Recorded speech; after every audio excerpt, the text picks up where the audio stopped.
Hola amigos del Excel, hoy os traigo cómo colocar en una celda una lista desplegable.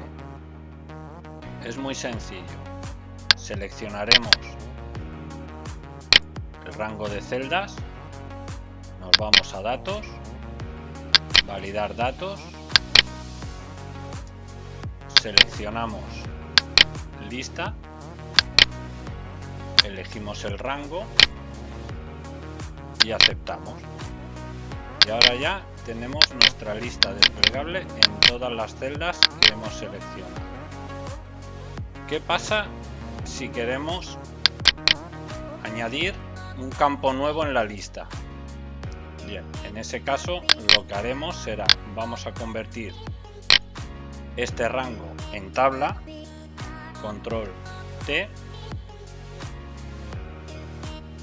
tiene títulos, aceptamos y ahora ya podemos poner un nuevo departamento. Y ahora, si puedes observar, verás que ya está incorporado el nuevo departamento.